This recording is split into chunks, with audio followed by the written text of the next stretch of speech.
मसीहा गुरुजी चैनल में मैं आप सबका स्वागत करता हूं। आज मैं 10वीं कक्षा के संस्कृत के चतुर्थ पाठ संस्कृत साहित्य लेखिका के व्याख्या कर रहा हूं। संस्कृत साहित्य लेखिका के अर्थ होता है संस्कृत साहित्य में लेखिकाएं। समाजस्य यानम पुरुष नारी भी सोच चलती। समाज की गाड़ी पुरुषों और नारियों से चलती है। साहित्य अपि उभयो समानम महत्वम। साहित्य में भी दोनों के समान महत्व है। अधुना सर्वभाषासु साहित्य रचनायाम स्त्रियोपि तत्परा सन्ति यश सच लभन्ते। आज सभी भाषाओं में साहित्य रचनाओं में स्त्रियां भी तत्पर है और यश प्राप्त करती है। संस्कृत साहित्ये प्राचीन कालादेव साहित्य समृद्धौ योगदानम न्यूनाधिकम प्राप्यते।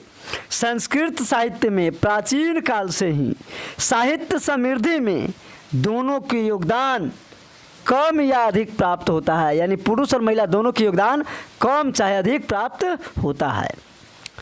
पाठेस्मिन् अति प्रसिद्धा नाम लेखिका नाम एव चर्चा वर्तते। इस पाठ में अति प्रसिद्ध लेखिकाओं की चर्चा है। येन साहित्य निधि पूर्णे तासाम योगदानम ज्ञायते, जिससे साहित्य भंडार को पूरा करने में उनके योगदान की जानकारी मिलती है। विपुलम संस्कृत साहित्यम विभिन्न कवि भी शास्त्रार कार्य सच संवर्धितम। विशाल संस्कृत साहित्यों को विभिन्न कवियों और शास्त्रकारों के द्वारा बढ़ाया गया। वैदिक काल अदारभ्य शास्त्राणाम काव्यान अच रचने संरक्षणे च यथ पुरुषा दत्ताचिता अभवन् तथैव स्त्रियों अपि दत्तावधाना प्राप्यन्ते। वैदिक काल के आरंभ से ही शास्त्रों और काव्यों की रचना तथा संरक्षण में पुरुष जितने दत्ताचित थे, यानी जितने तत्पर थे, महिलाएं भी उतना ही तत्पर थी। वैदिक युगे मंत्राणाम दर्शका न केवल ऋषिय प्रत्युत ऋषिका अपि सन्ति। वैदिक युग में मंत्रों के ज्ञाता न केवल ऋषि बल्कि ऋषिकाएं भी है।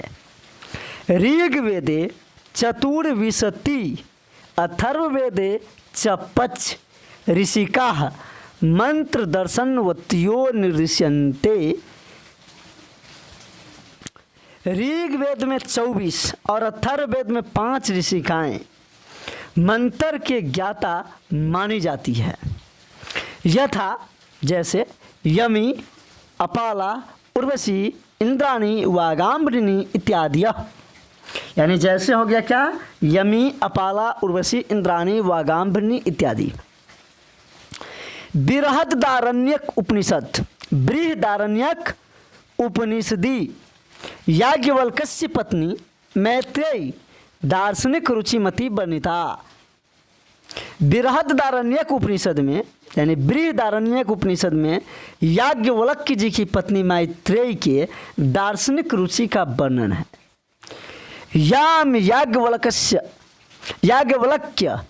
आत्मतत्व शिक्षति, जिसे याज्ञवल्क्य ने आत्मतत्व की शिक्षा दिया है। यानी मैत्रेयी जी को याज्ञवल्क्य जी ने आत्म तत्व की शिक्षा दिया है। मैत्रेयी जी के बारे में मैं बता दूं कि वह मित्र ऋषि की पुत्री तथा याज्ञवल्क्य जी की दूसरी पत्नी थी।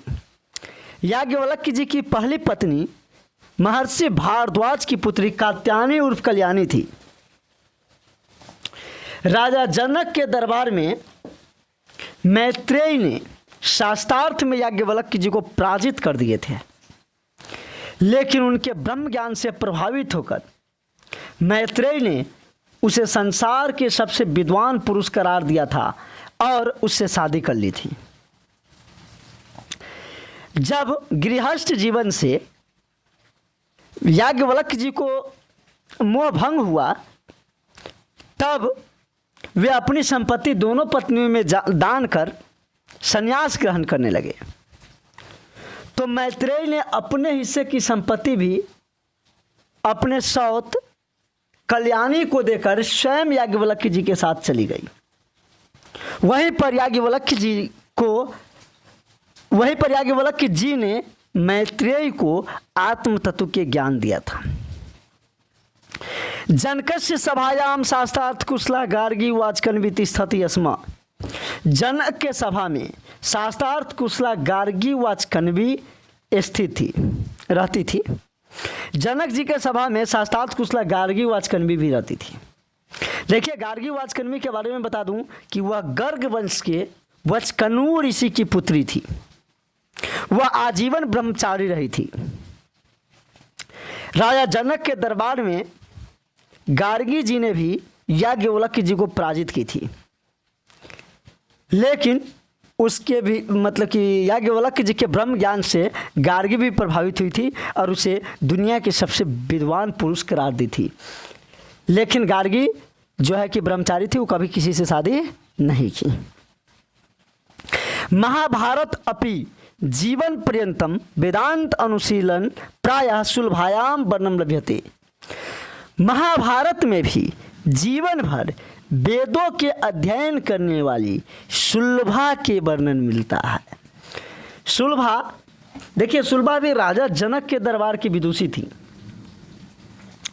राजा जनक को त्रेता युग में राजा जनक जी जो थे, जिसके दरबार में गार्गी और मैत्रेय जिससे विदुषी भी रही है, तो राजा जनक को मतलब एक बार घमंड हो गया था कि वह गृहस्थ होते हुए भी ब्रह्म ज्ञानी है।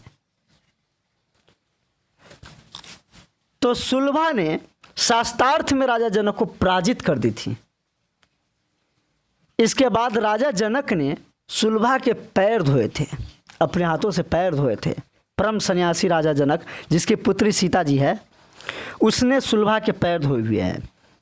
इसकी चर्चा महाभारत में भी है। महाभारत के शांति पर्व में युधिष्ठिर जो है भीष्म पितामह से ब्रह्म ज्ञान के बारे में पूछते हैं, तो भीष्म पितामह त्रेता युग के जनक और सुलभा संवाद के बारे में उसे बताते हैं। चलिए आगे चलते हैं। लौकिक संस्कृत साहित्य प्रायेण ४४ कवित्रीणां सार्धशतं पद्यानि स्फुटरूपेण इतस्ततो लभ्यन्ते। लौकिक संस्कृत साहित्य में प्रायः 40 कवित्रियों के 150 पद स्पष्ट रूप से इधर उधर प्राप्त होता है। इतस्ततो माने इधर उधर, स्फुट रूपेण माने स्पष्ट रूप से। तासु विजयंका प्रथम कल्पा वर्तते, उसमें विजयंका को प्रथम कल्प माना जाता है। साच श्याम वर्ण असिदिति, वह श्यामली रंग के थी। पद्येन अनेन स्फुति भवति, पद से यह स्पष्ट हो जाता है। पद देखिए क्या है, नीलोत पलदल श्यामाम विजयंकाम जानता, बिरथैव दंदिना प्रोक्ता सर्व शुक्ला सरस्वती। नील कमल के समान विजयंका श्याम रंग की थी। उसे न जानने के कारण दंदी ने बेकार में ही उसे सरस्वती के समान सफ़ेद कह दिया था। सर्व शुक्ला मतलब होता है श्वेत, यानी दंदी जी जो है उसके बारे में न जानने के कारण जो है उसे सरस्वती की तरह सफ़ेद कह दिए थे, जबकि विजयंका श्यामली थी, कमल के समान, नीला कमल के समान। दंदी जी जो है बहुत बड़े विद्वान थे। गुप्त वंश के 5 ब्राह्मण विद्वानों में से एक विद्वान थे दंदी, जिसमें कालिदास भी है। उन 5 में कालिदास और विशाख दत्त भी है। उन्हीं लोग साथ गुप्त वंश में मतलब कि दंदी जी भी मौजूद थे। इन्हीं 5 के कारण जो है ना इन्हें गुप्त वंश को जो है स्वर्ण युग माना जाता है। देखिए आगे, तस्य काल अष्टम शतकम अत्य अनुमेयते, उसका काल 8वीं सदी अनुमान किया जाता है। चालुक्य वंशस्य चंद्रादित्यस्य राज्ञी विजयी भतारिका एव विजयंका इति बहुवो मन्यते। चालुक्य वंश के राजा चंद्रादित्य की रानी विजय भतारिका को ही बहुत लोग विजयंका मानते हैं। किच इसके अतिरिक्त किमजोचा, इसके अतिरिक्त शीला भतारिका, देव कुमारिका, राम भद्रांबा प्रभृत्यो दक्षिण भारतीय संस्कृत लेखिका स्वस्फूर्त पद्य प्रसिद्धा। यानी इसके अतिरिक्त शीला भतारिका, देव कुमारिका, राम भद्रांबा इत्यादि दक्षिण भारतीय संस्कृत लेखिकाओं के अस्पद पद प्रसिद्ध है। विजयनगर राज्यस्य नरेशा संस्कृत भाषा संरक्षणाय कृत प्रयासा आसन इति विदितमेव। विजयनगर राज्य के राजाओं संस्कृत भाषा के संरक्षण के लिए दृढ़ संकल्पित रहते थे, ऐसा माना जाता है। तेषाम अंतःपुरेपि संस्कृत रचना कुशला राज्यो भवन, उनके अंतःपुर में अनेक संस्कृत रचना में कुशल रानियां हुई है। कंपन रायस्य चतुर्दशतकम राज्ञी गंगा देवी मधुरा विजयम इति महाकाव्यम स्वस्वामिनो मुदुर्रे विजय घटनाम आश्रित रचियत। 1400 ईस्वी में शासन कर रहे कंपन राय जी की रानी गंगा देवी मधुरा विजयम ऐसा महाकाव्य, यानी मधुरा विजयम जैसा महाकाव्य, ऐसा महाकाव्य जो है अपने पति की मधुर्य विजय के घटना को आश्रय बना के लिखी है। यानी अपने पति के मधुर्य विजय से वह इतनी खुश हुई थी कि वह मधुरा विजयम जैसा काव्य लिख दी। तत्र अलंकारानाम सन्निवेश आवर्ज को वर्तते, उसमें अलंकारों का अद्भुत प्रयोग आकर्षक है।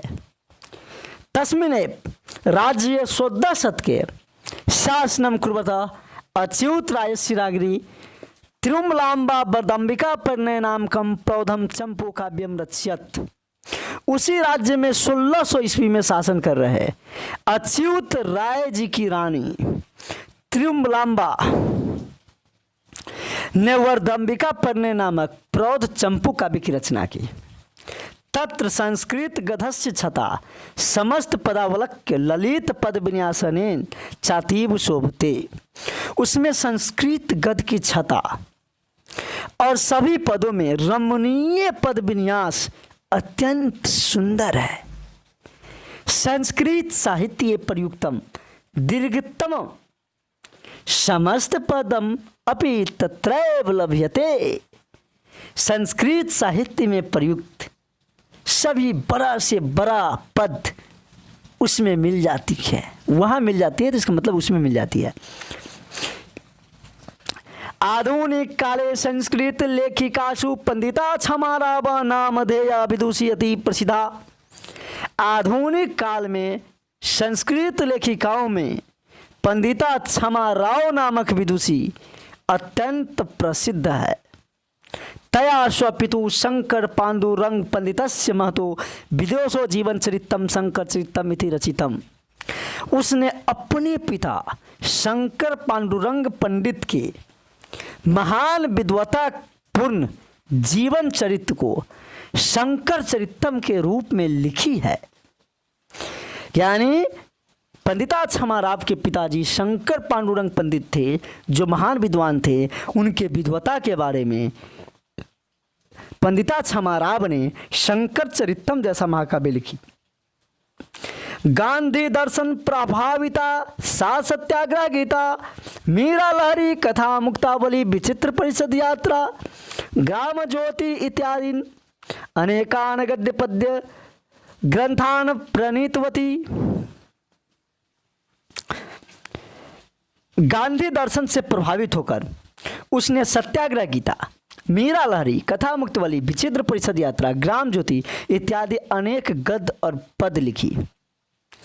वर्तमान काले लेखन त्रासु कवित्रीषु पुष्पा दीक्षित, वनमाला भवालकर, मिथिलेश कुमारी मिश्र प्रभृतियों अनुदिनम संस्कृत साहित्यम पुरयन्ति। वर्तमान काल के लेखिकाओं और कवित्रियों में पुष्पा दीक्षित जी, वनमाला भवालकर जी, मिथिलेश कुमारी मिश्रा जी इत्यादि जो है पर दिनों दिन संस्कृत साहित्य के भंडार को पूरा करने में योगदान देती है। अब इसका व्याख्या पूरा हो गया। अब इसका प्रश्न उत्तर मैं अगले वीडियो में कराऊंगा। जय हिंद, जय भारत।